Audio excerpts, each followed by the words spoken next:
africain, la première tâche que la domination dans laquelle vous êtes relève de facteurs naturels contre lesquels vous ne pouvez rien, si vous l'acceptez, votre domination, et vous ne pouvez pas l'éliminer. Et les systèmes esclavagistes ont cela de très puissant, de pouvoir emporter la production de mémoire qui naturalise le rapport historique. Je vous l'ai dit dans le début de ma présentation, que la transformation d'un être humain de captif à esclave est un acte historique qui démarre par une violence exercée en un moment donné sur des communautés paysannes très souvent en Afrique, pour les expulser de leur situation et les mettre dans un processus de captivité qui, à terme, par la dépersonnalisation, la désocialisation et la déshumanisation, les transforme presque en cheptel animal et pour les réduire en esclavage. C'est un processus historique. Mais le dominant dans le système n'a pas intérêt que les dominés voient que c'est un processus historique. Puisque si c'est un processus historique, vous m'avez imposé un rapport de force physique, politique, qui fait que vous pouvez me réduire à l'esclavage. Si je suis capable de réunir autant de forces que vous et de vous imposer un rapport de force contraire, je deviens libre. C'est ce que Haïti va faire. Mais si vous arrivez à me démontrer que ce qui me définit, ce n'est pas ce phénomène historique, mais que c'est un phénomène naturel, et ça, les systèmes esclavagistes le réussissent formidablement bien. On prend l'exemple de l'Atlantique. Vous prenez des captifs n'importe où en Afrique, qui ont eu des histoires très particulières. Vous prenez quelqu'un qui est du pays d'Agomba, dans le nord, entre le Burkina et le Ghana. Vous prenez quelqu'un qui est de la baie du Biafra. Vous prenez quelqu'un qui est dans la moyenne vallée du fleuve Sénégal, avec des histoires, des langues, des religions, des processus historiques qui les ont formés, qui leur donnent leur identité. Vous les réunissez tous à Ouida ou à Gorée, et la première chose qu'on fait, c'est de gommer toute leur histoire individuelle pour les mettre dans une nouvelle identité qui est identité de Noirs. On invente la traite des Noirs. Donc ces gens n'ont pas d'histoire individuellement. Ils ne viennent pas de société. On ne les a pas pris parce qu'on leur a imposé un rapport de force. Ils sont captifs parce qu'ils sont noirs. Les sources, hein, les sources, toujours les sources, sinon ce n'est pas un livre d'histoire. Un livre d'histoire, c'est un livre où il y a des sources. Ici, la maison d'Anna-Colas Pépin, construite sur les remparts vendus par William Lacy, donc en 1784, là. J'ai pu reconstituer un petit peu la liste des personnages. Donc, c'est probablement Anna-Colas Pépin et son mari. Alors, cette maison est faussement appelée maison des esclaves, mais il n'y a jamais eu un seul esclave de traite là-dedans. Il y avait des captifs de case, c'est-à-dire des serviteurs. Les esclaves qui sont passés à Gorée étaient enfermés au gouvernement, c'est-à-dire c'est un hôte local, et dans les forts. Il y avait 3 captiveries qui ont vu passer entre 1500 et 3000 personnes en un siècle et demi. Les gens qui étaient ici étaient les serviteurs libres de partir, donc comme le disent les gouverneurs, qui iront jusqu'à vouloir interdire aux signards de racheter aux négriers donc des captifs, parce qu'elles faisaient du sabotage et elles faisaient monter les prix exprès.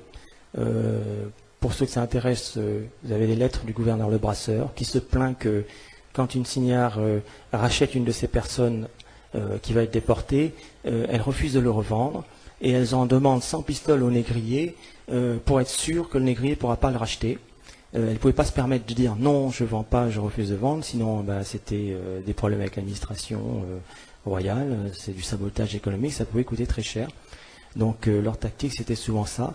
Alors ces serviteurs partaient quelquefois plusieurs mois sur le continent pour aller chercher les produits de leur maîtresse. Ils achetaient donc des cuirs, de l'or, de l'indigo, etc. Certains allaient s'installer sur la petite côte en pays sérère ou les boues. Et puis d'autres tentaient de regagner leur lointain pays, parce que souvent c'était des gens qui avaient déporté de très loin, qui étaient arrivés par le fleuve Gambie ou par le fleuve Sénégal, Donc beaucoup de Bambara, c'est pour ça que vous avez une rue de Bambara à Gorée. Les Bambara sont un peuple d'Afrique de l'Ouest. Ils sont présents principalement au Mali. C'est d'ailleurs l'ethnie majoritaire dans cette nation. Ils sont aussi présents mais de façon très minoritaire en Guinée, en Côte d'Ivoire, au Sénégal et en Mauritanie. Ils font partie du groupe Mandingue. Comme un grand nombre de peuples africains, ce sont des agriculteurs. Et dès ce moment commence la construction mémorielle de la traite, que c'est une traite des Noirs. Ce ne sont pas des individualités, des gens qui ont une histoire, qui ont été capturés d'une certaine façon et qui habitaient dans des sociétés très complexes. Et la complexité de ces sociétés, on n'a plus besoin de les étudier pour comprendre pourquoi ceux-ci sont captifs et d'autres ne le sont pas. On va tendre à dire que tous les Noirs sont captifs, peuvent être captifs, tous les Noirs peuvent être victimes. On ne voit plus que ces sociétés sont vraiment fragmentées et que ce n'est pas n'importe qui devient captif dans ces sociétés.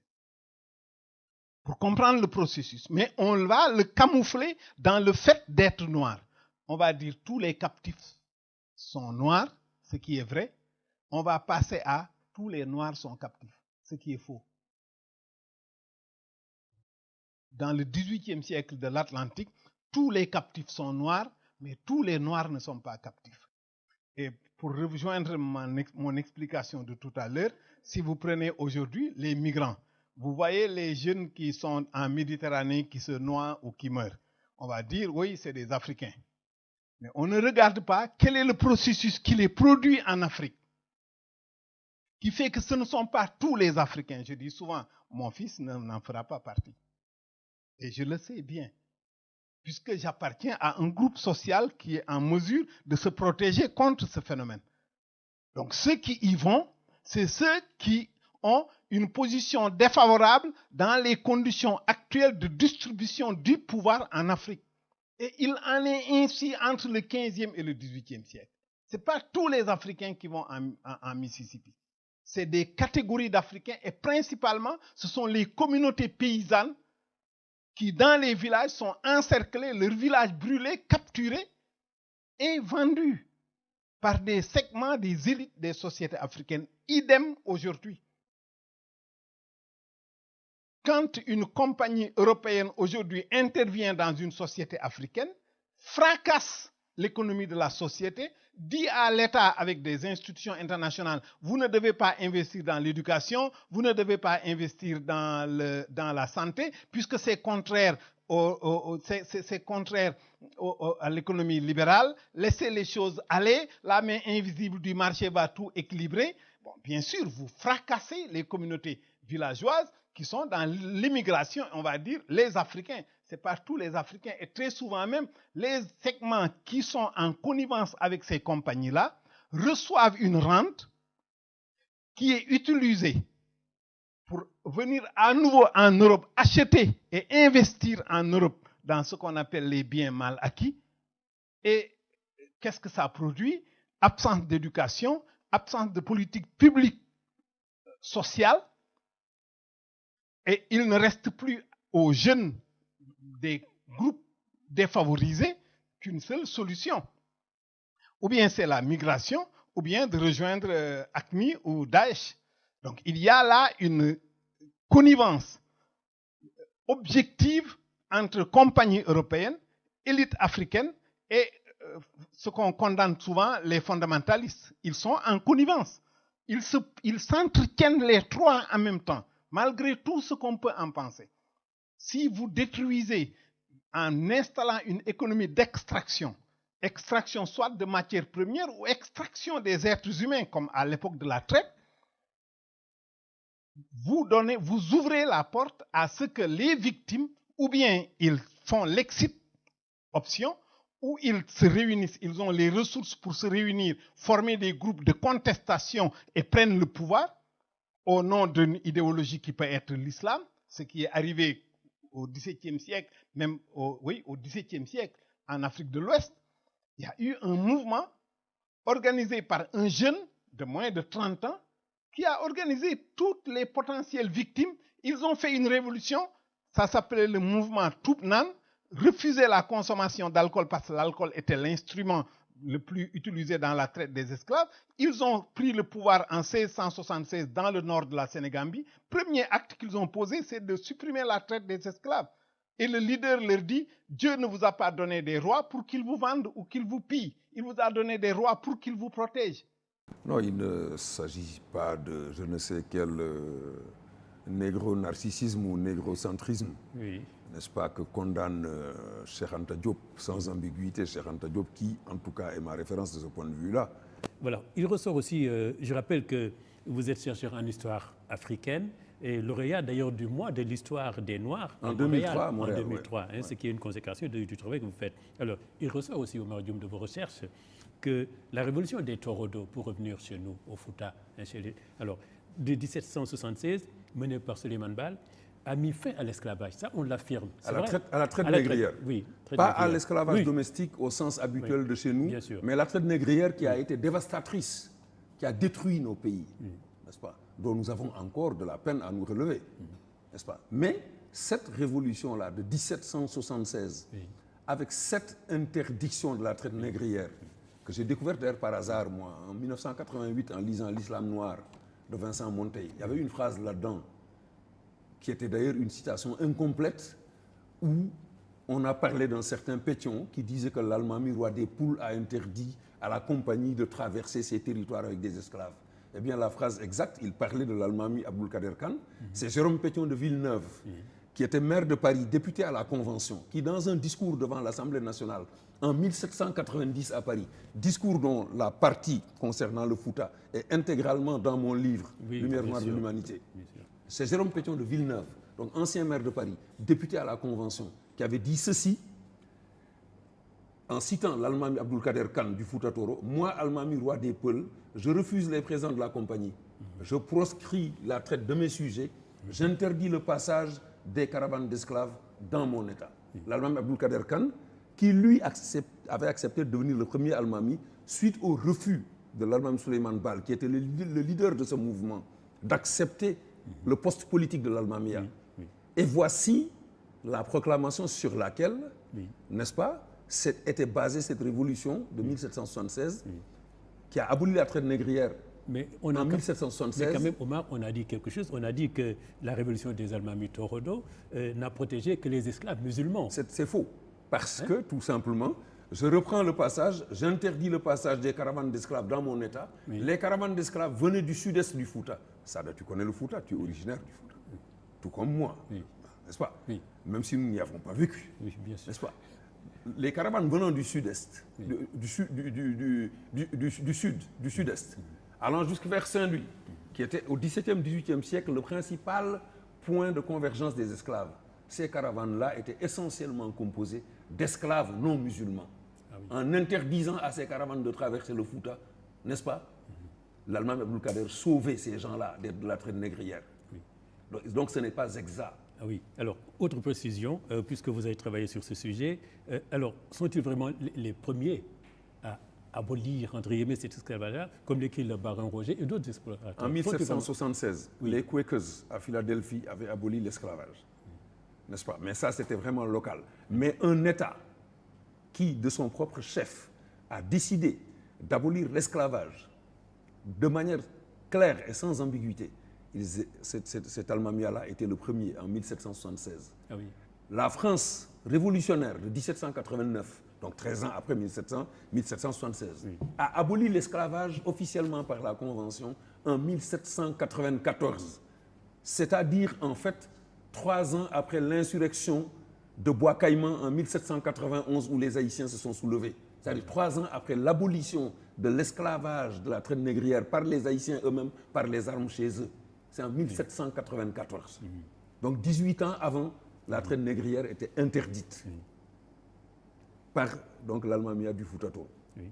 Et sans aucune espèce d'ambiguïté. Et dans ce livre, il y a des témoignages de Suédois, d'Anglais et de Français contemporains au XVIIIe siècle qu'on ne peut pas suspecter de complaisance vis-à-vis donc du régime de l'Almamia. Le baron Roger l'affirme en 1825. Le baron Roger, après, dans son livre Quel est d'or en 1825, a dit quelque chose de très, je dirais, significatif ici, il dit,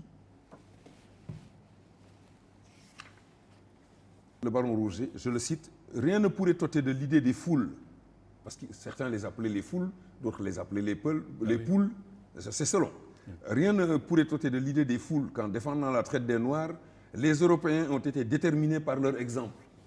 Ils sont fiers de nous avoir devancés dans la carrière de la raison, de la justice et de l'humanité. » Fin de citation. Et ce livre-là, je le détiens.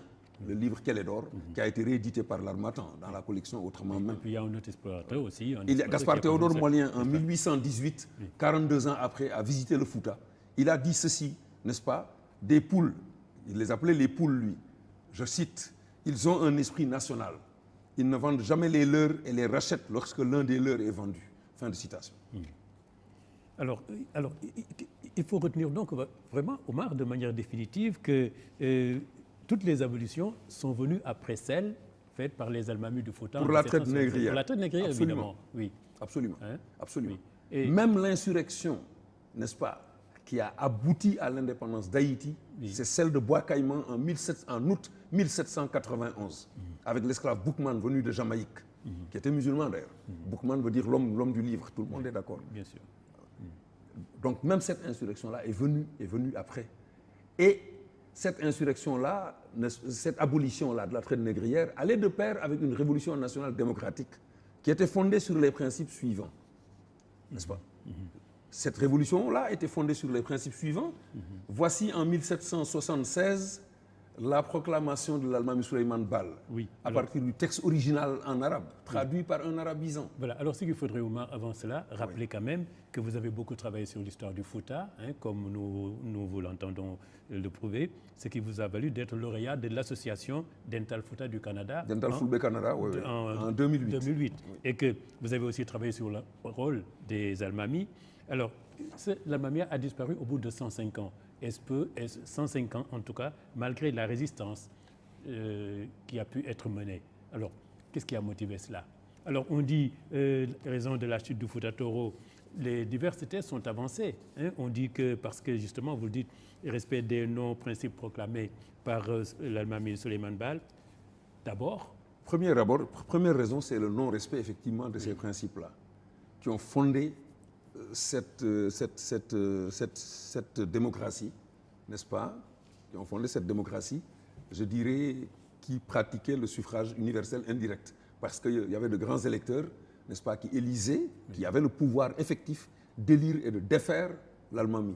On a des témoignages très précis à ce sujet, n'est-ce pas, les témoignages de Gaspard Mollien, les témoignages de Duranton et de Anne Raffenel, qui ont visité le Fouta beaucoup plus tard, qui disaient qu'un traité signé avec ce pays-là ne vaut rien parce qu'ils peuvent destituer leur leader quand ils veulent. Oui. Anne Raffenel et Duranton en témoignent, n'est-ce pas? Anne Raffenel et Duranton en témoignent. Ça vient des travaux de Yves-Jean Saint-Martin, je crois, sur l'Empire toucouleur et le Fouta. Donc, ces principes-là, la proclamation a été résumée en 7 points. Dans trois études que j'ai pu rencontrer. Il y en a peut-être d'autres. Il y a certainement celle de David Robinson, n'est-ce pas, qui a travaillé en anglais de Michigan University, n'est-ce pas, qui a travaillé sur la révolution Torodo. Il y a aussi, la première fois que moi, cette proclamation m'a été révélée, j'avais lu un livre du professeur Sambadian de la faculté de lettres sur El Hadj Omar. Oui, El Hadj Omar. Ensuite, il y a le livre de Madina Lital sur la Tidjaniya de Cheikh Oumar, que j'ai lu. Ensuite, il y a une revue, la revue d'histoire du Sénégal, n'est-ce pas, de juin 1981, dans laquelle il y a un article de feu Yahya Wane, qui était maître assistant à l'EBAD, où ces 7 points sont résumés. Mais le discours dont ces 7 points viennent, c'est beaucoup plus tard que je l'ai trouvé. Dans un livre de Amar Samb, qui est le premier directeur africain de l'IFAN, qui est un arabisant, qui a traduit lui-même le texte de Cheikh Moussa Kamara, venant du Zouroul Bassatine, florilège au jardin de l'histoire des Noirs. Amar Samb a traduit lui-même le discours de l'Almami Souleymane Baal qui disait ceci. Regardez le caractère progressiste de ces discours-là par rapport à notre situation aujourd'hui. Il disait ceci: habitants du Fouta, vous avez promis de suivre l'homme qui vous ouvrirait la porte par laquelle vous pourrez vous dégagez du joug des Denyankobé et mettre fin à la tyrannie des Maures. Je suis votre homme, j'ai ouvert cette porte. Il vous faut ceindre les reins pour faire triompher la cause de Dieu pour que celui-ci vous accorde la victoire. La victoire est avec les patients. Moi, je ne sais pas si je trouverai la mort ou non dans ce combat. Mais si je meurs, prenez pour chef un imam savant, scrupuleux et honnête. Ah oui, choix du chef. Qui n'aime pas le pouvoir pour le pouvoir. Ceci nous renvoie à Nelson Mandela. N'est-ce pas? Les deux caractéristiques. Après l'avoir élu, si vous le voyez s'enrichir outre mesure, destituez-le. Mais c'est la bonne gouvernance d'aujourd'hui. Bien sûr. Enlevez-lui ses biens mal acquis. C'est la Commission nationale de lutte contre la corruption. S'il refuse sa révocation, combattez-le et chassez-le afin qu'il ne laisse point à ses descendants un trône héréditaire. Mais nous en sortons à peine, en 2012, de ce combat-là. Élisez pour le remplacer un autre imam, homme de science et d'action, de n'importe quelle origine sociale. C'est la démocratie, dans son acception la plus totale. Ne laissez pas le trône comme monopole d'une même tribu, car si vous le faites, il se transformera en bien héréditaire. Que quiconque le mérite devienne votre roi. Et pour terminer, Sada, ne tuez ni enfant ni vieillard. Et mieux, pour conclure, que nul d'entre vous ne mette à nu une femme. Si on le fait, ce sera un scandale pire que le meurtre. Fin de citation. Mais alors, c'est des principes. Alors, on comprend alors pourquoi on dit que le Fouta, en 1818, était un État. C'est Gaspard Molien qui l'a écrit quand il a traversé le Fouta. Que des États européens. Gaspard Molien a témoigné dans son livre, en 1818, que le Fouta était un État organisé. Aussi bien organisé que pouvaient l'être l'Italie, l'Espagne, la France elle-même, même si le Fouta était moins industrialisé. Quoique le Fouta, avec 500 000 habitants à l'époque, eût été en possession de 25 000 fusils. C'est un ratio très élevé, ça. Ça, je le tiens du livre, si je me souviens bien, de Yawan, sur les tout couleurs du Fouta Toro. Parce que 25 000 fusils pour 500 000 habitants, ça veut dire un fusil pour 20 habitants. Ce pays-là a été armé. Mais alors, Omar, vous êtes historien, qu'est-ce qui s'est passé? Pourquoi chute du régime des Torodo au Fouta? Alors, Faidherbe, par exemple, on dit non-respect de ces principes-là, qui ont été proclamés par la loi de Souleymane Baal à cause du choc des ambitions personnelles, où la classe dirigeante s'est divisée. Voilà. Faidherbe dit que c'est la division des tout couleurs. J'ai un texte de Faidherbe où il dit textuellement, du Soudan. Sans les divisions des tout couleurs, parce qu'il les appelait tout couleurs, A-U-R-E-S, nous n'aurions jamais pu conquérir le Soudan. Il l'a écrit noir sur blanc. J'ai ce texte en ma possession. Alors, ces divisions, on les connaît, fracture au sein de la famille Khan. C'est ça. Rivalité entre les Li et les Wan. Exactement. Voilà, donc exactement, rivalité entre les Li et les Wan, donc bien relaté par Yaya Wan dans la revue sénégalaise d'histoire dans son article sur l'Almamia de 1776 à 1881. Et ensuite la fracture dans la famille Khan, relatée dans les détails dans le texte de Cheikh Moussa Kamara, le premier texte traduit du Zuhur Bassatine, traduit en français, donc de manière détaillée. La fracture entre l'Almami Abdulkader Khan, d'une part, et puis son cousin, grand électeur, éminent Tom du Fouta, Ali Doudou Khan, qui est le grand-père d'ailleurs d'Aboubakar Khan. Alors, pourtant, Abdulkader Khan, alors lui, il a régné pendant 30 ans. C'était un homme extraordinaire. Parce que David Robinson a écrit dans un article, un papier que j'ai sur lui, qu'il était d'autant plus extraordinaire, l'Almami Abdulkader Khan, qu'il a réussi à diriger pendant 30 ans un peuple ingouvernable. C'est incroyable. C'est écrit ingouvernable, un peuple ingouvernable. Voilà. Et c'était un homme remarquable et qui a été victime des intrigues et des contradictions. Donc au moment, en fait, parce que la conquête coloniale a commencé par absorber d'abord le Dimat après la mort de Iliman Boubacar Khan en 1851. Le Waalo a été annexé, c'était la première colonie. La France a imposé au Waalo une constitution. Cette constitution a été écrite par Faidherbe. Le texte de cette constitution en français et en wolof se trouve d'ailleurs dans le livre, n'est-ce pas, du professeur Boubacar Bari sur le royaume du Waalo. Elle a été imposée. Donc ça n'était pas une constitution qui a été volontairement choisie ou écrite par les gens du Waalo. Non, non, elle a été imposée par Faidherbe. N'est-ce pas? Après la deuxième bataille de Nder, celle de 1855. Alors, et puis après, le Dimat est tombé, donc le taureau a été absorbé, et ainsi de suite, jusqu'à 1881. Et puis l'ultime résistance, celle d'Aboul Bokar, donc, a été vaincue en 1890. Donc il a été abattu d'une balle dans le dos par des morts chez lesquels il s'était réfugié. Voilà, l'historien mauritanien Ibrahim Aboussal parle de cette histoire-là de manière détaillée dans un document que je détiens. Oui, oui. Cela prouve que donc vraiment il y avait des organisations. C'est comme la charte de Kakang Fouga. Vraiment, très tôt, quoi qu'on le dise, en Afrique, on a eu les gens ont réfléchi, ont mis des institutions qui étaient fortes. C'est ça. Et puis, bon, et on aurait pu actuellement prendre exemple sur ces choses. Ce qui est sûr, c'est que cette proclamation de l'Allemand Souleymane Baal, lorsque personnellement j'en ai parlé pour la première fois en 1998, lors des journées culturelles du regroupement général des Sénégalais du Canada, beaucoup de compatriotes étaient ahuris. Ils m'ont dit, à partir de la lecture des 7 points, mais nous aurions pu prendre ces 7 points-là comme préambule de la Constitution du Sénégal contemporain. Oui. Il y a 222 ans, quelqu'un avait proclamé ça, ici au Sénégal. J'ai dit oui, ce sont les textes qui le disent, en tout cas.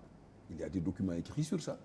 Donc c'est là qu'il démontre que, un, ce ne sont pas, tout le monde n'est pas victime. Deuxièmement, tu n'es pas obligé de participer, tu peux t'opposer à ce modèle-là. Parce qu'il y a l'idée qui dit que, oui, à l'époque, tu es obligé de le faire. Si tu ne le fais pas, tu vas toi-même aller en esclavage. Si, il y a eu des gens qui ont été capables d'organiser la résistance des communautés paysannes autour de l'islam. Et en partie, c'est ce qui explique qu'aujourd'hui, au Sénégal, vous avez 95% de musulmans et une forte adhésion à l'islam parce que l'islam a été libérateur dès le XVIIe siècle contre la traite. Ce mouvement va être démantelé. Un siècle après, on a une révolution islamique. 1776, dans la moyenne vallée du fleuve Sénégal. Premier acte pris, tout bateau qui passe par ici, on vérifie les gens qui sont à l'intérieur. S'il y a des captifs, s'ils sont capables de réciter le premier verset du Coran ou de dire la Shahada, ils sont libres. Et Clarkson, un des abolitionnistes anglais, a dit que ce régime-là est plus révolutionnaire et plus civilisé que le régime de la reine d'Angleterre. Parce qu'il est opposé à la traite des esclaves. Donc on ne peut pas dire qu'il n'y a pas eu des Africains qui se sont opposés à la traite en connaissance de cause. Et d'autres ont participé en connaissance de cause comme aujourd'hui. Donc le présent peut bien éclairer le passé. Je reviens à cette identité de couleur. Cette identité de couleur a ceci de particulier. C'est que elle empêche, elle renforce les mémoires et empêche une lecture historienne.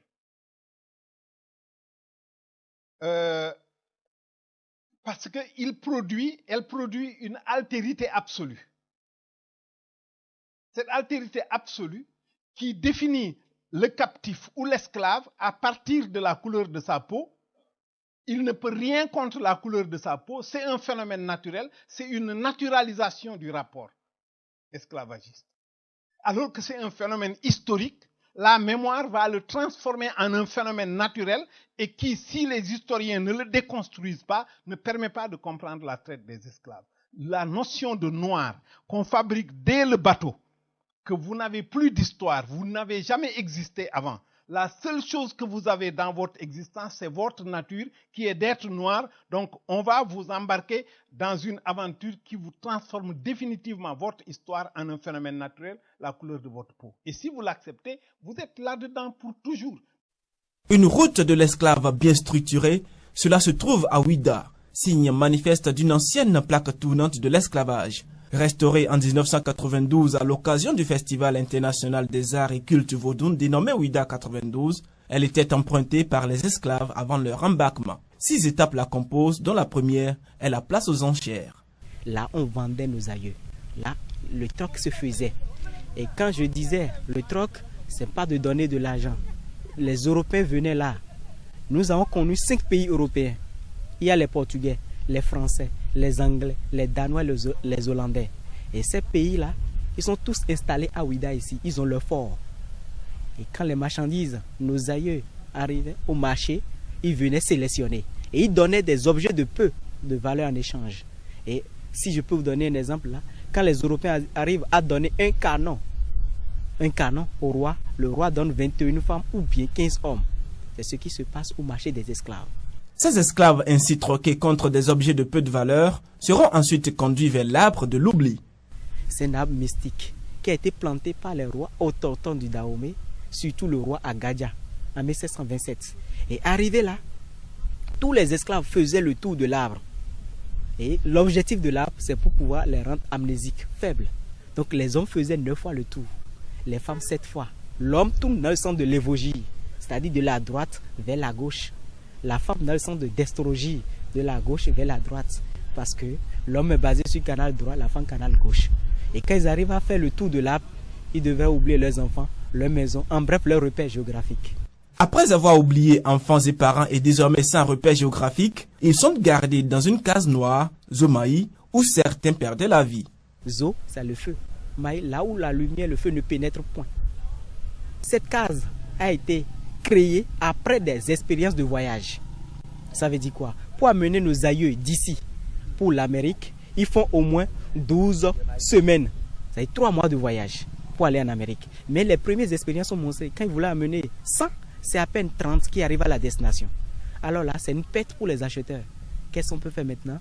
C'est de là, les Européens ont eu l'idée de créer la case noire, qu'on appelle la case de Zomaï, où on gardait nos aïeux pendant 2 semaines. Et pendant ces 2 semaines, c'est pour pouvoir les tester. Et ils sont en contact permanent avec l'obscurité. Et le pire encore, tous leurs besoins intimes se faisaient dans la case. Uriner, chier, là, c'est sur place. Et on les donne à manger 1 fois tous les 2 jours. Ceux qui ne réussissaient pas l'épreuve de Zomaï et qui y rendaient l'âme, et même ceux agonisants, étaient enterrés dans une fosse commune. La fosse est réservée pour les esclaves malades, fatigués, les morts, ceux qu'on a qualifiés des agonisants. Et si par exemple on laisse un malade rentrer chez lui, et par chance, il a la chance de se guérir, alors il peut toutefois dévoiler le secret. Et dans cet objectif, on les enterre vivants, dans la fosse commune. Les plus résistants et physiquement aptes à faire le voyage transatlantique sont soumis à un dernier rite. Ceux qui sont résistants, avant de venir à la porte non-retour, on les obligeait maintenant à faire le tour de l'arbre 3 fois chacun, dans le sens de faire retourner de leur âme, de leur souffle. On appelle ça l'arbre de retour. Retour mystique et non retour physique. Et quand ils faisaient le tour, dans le monde spirituel, ils sont attachés à leur terre. Parce que chez nous, en Afrique, particulièrement Dahomey, la mort c'est une vie passagère. Il faut immortaliser l'âme. Donc on demandait à ces esclaves de faire le tour dans l'objectif qu'après leur mort, leur âme devrait venir. Étape finale de la route de l'esclave, la porte du non-retour. Tout au long de la côte servait pour l'embarquement. Tous les bateaux restaient au large de la plage. Et on devait mettre nos aïeux dans des petites chaloupes vers le grand navire. Ce qui crée la mort de plusieurs esclaves du Dahomey. Ça veut dire quoi? Imaginez nos aïeux qui venaient de Savalo, un peu du centre du Bénin vers Abomey, qui n'ont jamais vu l'océan. En venant sur cette plage de Djegbadji, ils voyaient l'eau et le ciel à l'horizon comme ça. Ils se demandaient où allons-nous. Beaucoup d'entre eux préféraient mourir sur la terre que de mourir dans l'eau. Il y a des gens qui tombaient par terre, enchaînés, ils mangeaient le sable pour mourir. Le pire encore, ils ne sont pas habitués aux pirogues. Quand les pirogues s'agitent, si quelqu'un fait le mouvement de se jeter à l'eau, il entraîne les autres. Donc ça arrivait que les petites pirogues se vidaient même à mi-chemin. Donc regardez bien comment ils sont enchaînés. C'est le départ de nos aïeux comme ça, vers le dernier sort qu'on appelait la porte, le destin, la porte du non-retour. Donc ce côté que vous voyez de la porte où nos aïeux tournaient droit à la ville, c'est ça qu'on appelle la porte de non-retour physique. La porte de retour physique. De nombreux esclaves partaient ainsi vers des destinations inconnues, certains pour y être employés aux travaux domestiques et à la vente de volailles, d'autres pour tout simplement travailler dans les champs de coton, de riz ou encore de canne à sucre, avec la constante menace du fouet. Puisque la loi américaine va aller beaucoup plus loin, y compris dans la définition de ce qu'est un noir, c'est de décider que si vous avez une goutte de sang noir dans vos ancêtres, vous êtes un noir, quelle que soit la couleur de votre peau. C'est la loi Jim Crow de One Drop, à partir de laquelle nous, on continue de réfléchir alors qu'il s'agit d'une loi raciste. Et tout le monde l'accepte. Au point que quand Obama était élu, moi j'étais ici à Berlin, Dutch Weller m'a appelé, j'étais à Vico, et tôt le matin, ils m'ont dit, alors, est-ce que vous êtes, comment vous sentez-vous actuellement? Vous êtes enthousiaste à propos de l'événement? Bon, j'ai bien sûr fait très naïvement, j'ai dit, quel événement?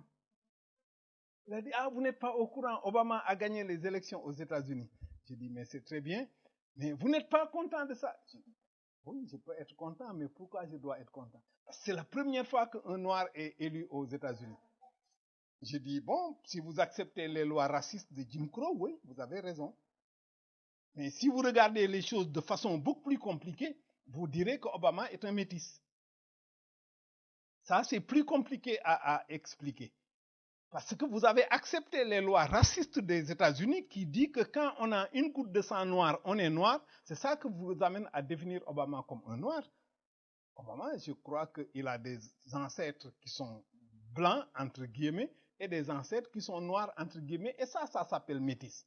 Et dans notre historiographie, c'est ça qu'on refuse. Parce qu'on est pris dans le piège des esclavagistes qui nous ont fait comprendre que ces gens qui sont mis en esclaves, ils le sont parce qu'ils sont noirs. Et puisqu'ils ne peuvent rien contre la couleur de leur peau, ils le seront définitivement. Et tous les systèmes esclavagistes ont fonctionné comme ça. C'est contesté quand les Ottomans ou les Européens ont mis en esclavage les Slaves.